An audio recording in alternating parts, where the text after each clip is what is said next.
class, I'm going to give you a brief overview of what's known as the transatlantic slave trade. Did you know that the transatlantic slave trade didn't end until the 19th century, and also slaves were not the only ones or the only things being traded? For example, in what is now North America, Europeans were shipping raw materials back to Europe. These raw materials consisted of things like rum,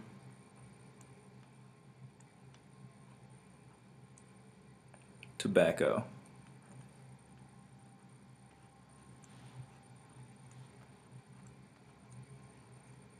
and cotton.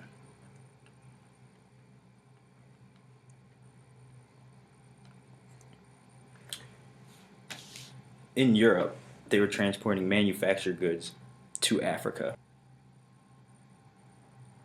As you'll see, it became a triangle formation. So these manufactured goods mainly consisted of things like guns.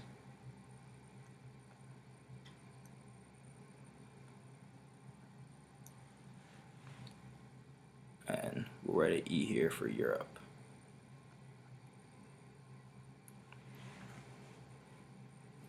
Now this part of the triangle is probably the most famous and also the most cruel. That is the trade between Africa and Europe. So the Europeans were giving guns to the African villages, which would offset the balance of power.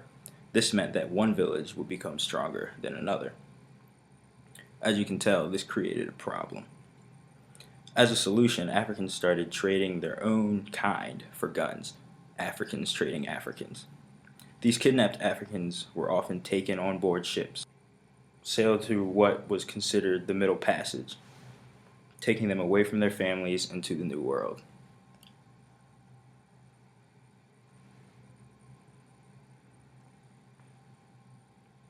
So this right here is Africa.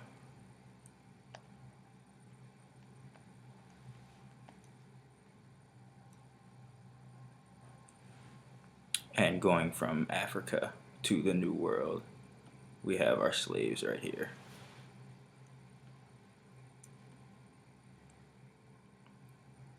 This being the Middle Passage, which we'll write an MP for. So when looking on the conditions of the ships, the slaves were packed, almost like cargo.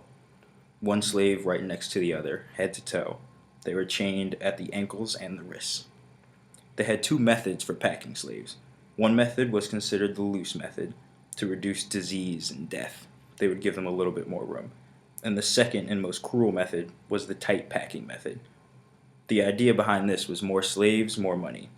So slaves were packed tightly close, which would also increase death and disease. In these conditions, some slaves would actually attempt suicide. Slaves that could get out of their chains would try and jump off of the ship into the waters, and some slaves would have other slaves strangle them so that they could escape their fate. This would continue until 1807, when British Parliament created a bill prohibiting the slave trade. As you can see, we have our triangle right here. Starting from Africa, the slaves were shipped into the New World, what is now known as North America. They sent back raw materials to Europe, and in Europe, they gave their guns to the Africans for more slaves. This cycle continued until 1807, as I already stated.